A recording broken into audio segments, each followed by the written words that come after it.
AmaZulu King Mrs. Zwelithini's coronation is scheduled for the 28th of May in KwaNongoma. He's called a meeting of all royal houses to discuss the latest developments regarding the much-awaited coronation. We do understand that there is a briefing underway. Let's cross over to that now. Having been so close to her for so many years, it was therefore very devastating for me when she became involved in questioning the late king's chosen heir. Her decision to join Prince Mbonisi in a quest against His Majesty King Mrs. Zwelithini was very painful for me. Nevertheless, it did not affect rather our bond, the bond between us. And I always had the greatest affection and respect for her. Her passing is a tragedy and is deeply felt within the royal family. And what is more, His Royal Highness, myself and other members of the royal family are very sad that there is this rift created by this issue of succession between members of the royal family, and that she herself issued a very strong statement expressing her opposition to the ascension of King Mrs. to the throne. And we regret that even from a Christian point of view, we would have loved that the fences were mended and that there was a good relationship even before the ascension of King Mrs. Zulu to the throne. Thanks very much. Mntwana, this simply means that the family still needs to work together to try and bury the rift, to unify and unite moving forward, despite the passing of Mntwana Utheni. Absolutely, because even today, some members of the senior members of the royal family are going to Newcastle to actually comfort the children of the princess, now that she has passed away. And all of us will relate to her family as we would have done so even if there was no rift in the royal family. Because as far as our Zulu culture is concerned, whenever there is death, even if there's a rift, we always forget about the rift and share the grief together as a family. If we can move and talk about today's meeting, Mntwana, what is the meeting about? I know it's a closed session, it's the meeting of the royal family, but if you can share with the Zulu nation briefly what is expected to be discussed.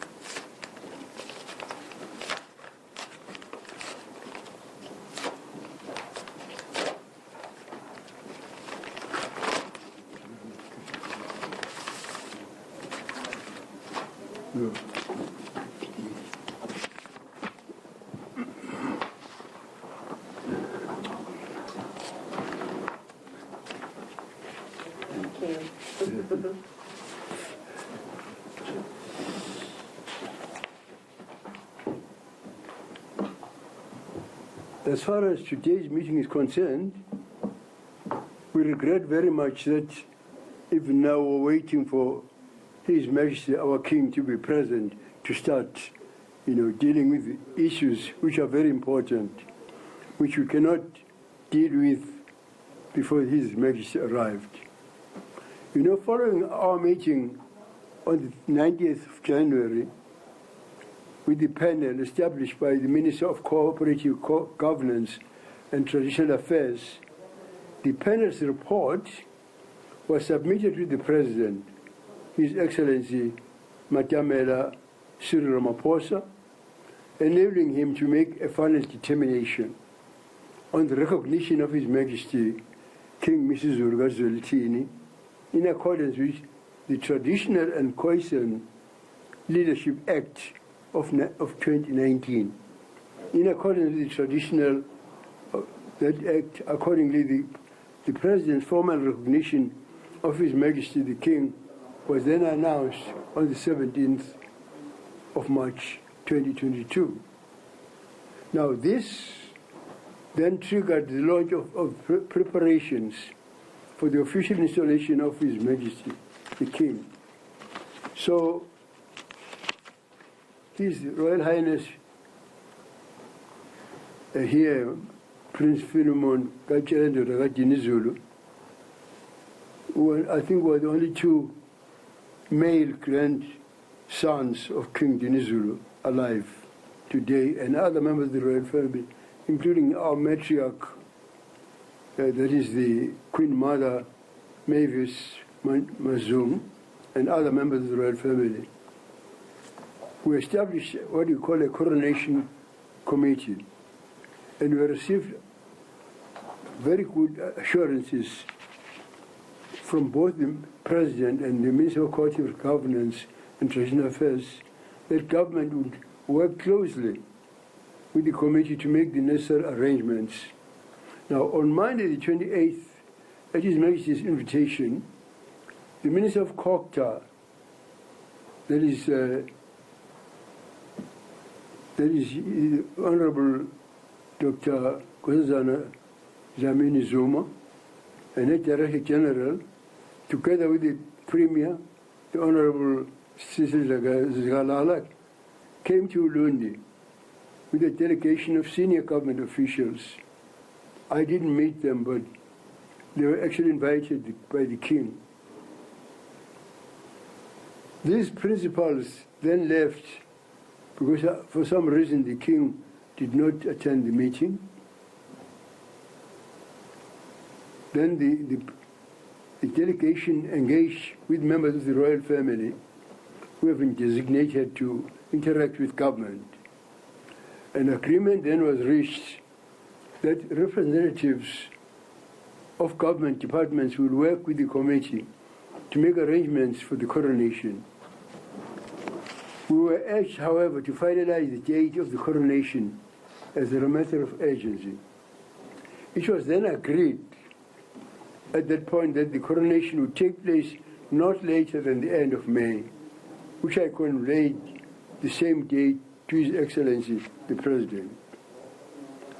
On Wednesday, in the past week, I received a letter from His Excellency President Ramaphosa indicating his availability on the 28th of May 2022 to participate in the coronation. I thanked him and committed to convey this proposal date to His Majesty, the King, and the royal family, so that the matter of the date could be finalized expeditiously. But I must say, unfortunately, the President's letter to me of the 6th of April, which was dated the 4th of April, was somehow leaked to social media before I had even had sight of it, and before I conveyed to the King and to the royal family. And this initiated a media frenzy on Thursday morning, with the media wanting to announce the date of the coronation based on the President's letter. Due to consultation had not even taken place. The due consultation had not even taken place when that frenzy took place. I find it alarming, to say the least, that a copy of correspondence from the President of this country, our head of state, which was only in the hands of the staff of the Presidency and the Minister of Culture, could find its way onto social media platforms even before I received it. The announcement of the date of the coronation has security implications, as all of us know. It is therefore very concerning that the normal protocols around sensitive correspondence were closely not adhered to. Nevertheless, we now have the date before us, and it provides us with a fixed goal to work towards, and there is very little time in which to do an enormous amount of work. Accordingly, this meeting was convened to map the way forward. In order to focus our deliberations, let me express some of my own concerns. In view of the necessary protocols, it has been decided that the venue of the coronation ceremony will be at eNCA Cultural Palace It is obvious that the state needs to be inspected in loco. We should require the presence of engineers to determine how it can be set up in such a way that there is no infringement of the remaining protocols around COVID-19. But I must say that the Honorable, His Worship, the Mayor of Zululand District, Reverend Tulasizwe, told us at the meeting yesterday that in fact some engineers had been have actually carried out an inspection in loco. But I must say, I see in the media that there are speculations now whether the installation of the king should take place there or not. And it's a matter which has worried me very much, and which has worried many, many people, which is going to be discussed, in fact, today, because it was the wish of His Majesty and the family, as our tradition, that the installation of the king should be at one of his palaces. And in this case, being an installation of the king on the throne, it was decided that it should be done at the cultural palace, Enyogeni, not even at the palace of the late king, which is Kwakhangela Mankengan. So while the president has announced the end of the state disaster, some protocols are still in place, including that of outdoor gatherings being restricted to 2,000 people unless vaccination certificates or recent negative COVID results are produced by everyone attending. This creates a challenge for the royal family and the government, as His Majesty's coronation should not be seen to contravene legal protocols. Now, during the memorial service for His Majesty King Kudu, we saw how some protocols were flagrantly contravened. I was even placed in an embarrassing situation myself of having to chase Amabuto out of the precincts of Kajam Tandayo Palace, which is not proper in terms of Zulu culture, nor in compliance with the protocols in place at that point. We do not want anyone pointing a finger at the royal family and saying that protocols were not observed at the king's installation. There is also the consideration of the ceremony itself, whether it should take place in the open or in a marquee. While this is dependent on the weather, an open space will allow many more people, of course, to observe the installation. We need guidance in making these decisions, which is actually something that we're going to discuss at this meeting in the presence of the king. And we need experts, assistance of engineers who may, of course, be provided also by government, since the government has offered any assistance that we may need. It is thus clear that a joint meeting of government representatives, members of the Coronation Committee, must be convened as soon as possible, in a few days' time, and that there will be no respite from now until the day after the coronation. Meetings will need to be held consistently and often to ensure that all the details are taken care of and that protocol is observed in every instance as much as possible. Well, the other matters, I think, are matters that will actually be discussed with his members of the royal family in the presence of the king, and which I cannot announce before they are even deliberated upon by the king and the royal family and decided on. There are other matters which only His Majesty the King can decide.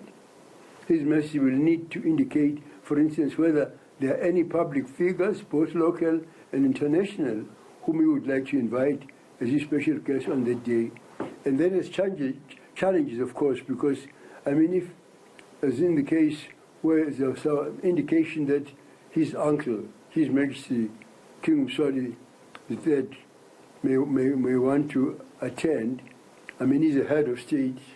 His status is different from our king, and he must be treated as head of state, which means, therefore, we have to cooperate with the government, especially the Department of International Relations, so that he may be treated exactly as he deserves to be treated as a head of state. Now, we must therefore be circumspect. There may be men, I hope that there will not be any many heads of state that may be invited, and we'll find that we're not able to cope with the protocols. But if you cannot cope with necessary protocols, I will suggest that it would be unwise, as far as I'm concerned, to extend invitations. So these considerations need to be carefully weighed, and we'll need to seek guidance from government, and as I've already said, from the Department of International Relations and Cooperation, to ensure that no embarrassment is caused to our country or to the reputation of His Majesty our King. These are just some of the considerations before the meeting today, and they provide a compelling argument for preparations to be engaged intensively, consistently, and with two urges. Late last night, I received a call from the United States from a relative of the royal family, and she was anxious to know exactly where the venue of the installation of the king will take place, and was a bit taken aback to hear that there are suggestions now, very strong suggestions, even from some members of the royal family, that a stadium in Durban could be used for that, which is something unprecedented. So as a starting, we'll then consider the date proposed by the president. Because he said we said not beyond the end of May, and the president has said, well, he'll be available then on the 28th. Then we'll make the formal announcement after we've deliberated in the presence of His Majesty the King today.